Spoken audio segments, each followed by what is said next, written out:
what are some ways God has appeared to people in the Bible?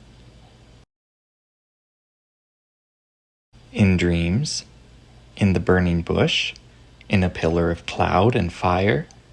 But now God was going to be near his people, to dwell with them. Moses was up on the mountain for 40 days and nights with God. God told him all about the different laws and procedures that they would do, and at the end of those 40 days, God gave him the 10 Commandments written on 2 stone tablets. And when the people saw that Moses delayed to come down out of the mount, the people gathered themselves together unto Aaron, and said unto him, Up, make us gods, which shall go before us. For as for this Moses, the man that brought us up out of the land of Egypt, we wot not what is become of him. Did God ever move? No, he was quite visible up on the mountain, in the cloud and fire.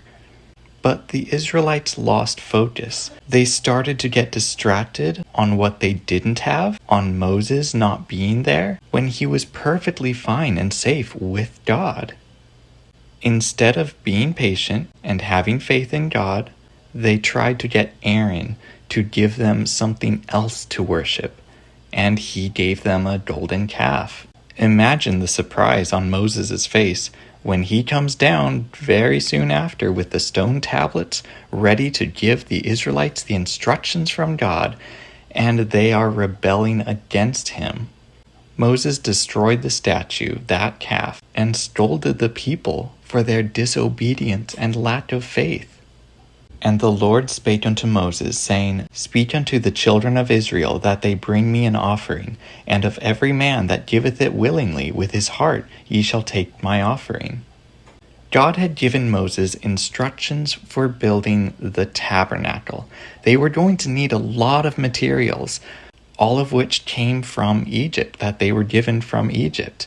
So Moses asked of the people to give willingly of what they had. He gave them a list and asked for those who would give. The people were very willing to donate to God. They brought so many materials that Moses had to tell them to stop because their giving was so much. As they traveled through the wilderness, they would set up camp, but they would put this tabernacle in the middle, keeping God at the focus, the center point of their camp. Most people would go into the main courtyard. This is where once a year they would bring an animal to sacrifice and atone for their sins for that year. Then there was the holy place. It was inside the main temple tent, and only the priests were allowed in that room. But just beyond the veil was the Holy of Holies, where the Ark of the Covenant and God himself dwelled with the people. But there was a thick veil between that room and everyone else. No one was allowed past that veil except one man, the high priest. Once a year, he would go into that room. He would come before God to atone for the sins of all people. This sounds like a lot of ritual and procedures, but what is the point of all of this?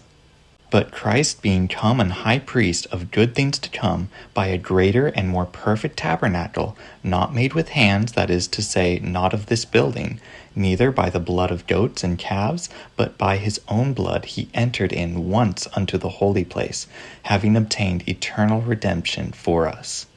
The point of the tabernacle is to bring us to Christ. In the Old Testament, it was an object lesson. It was a picture for them and for us of what Christ would become for us.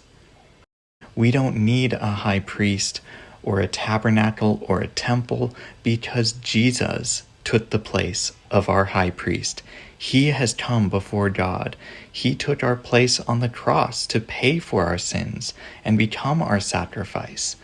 And now he is with God, always making requests for us.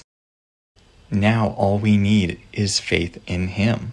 And that veil that separated God from everyone else, when Jesus died, was torn in two. Now we have complete access to God, anytime, anywhere. we can talk to him freely.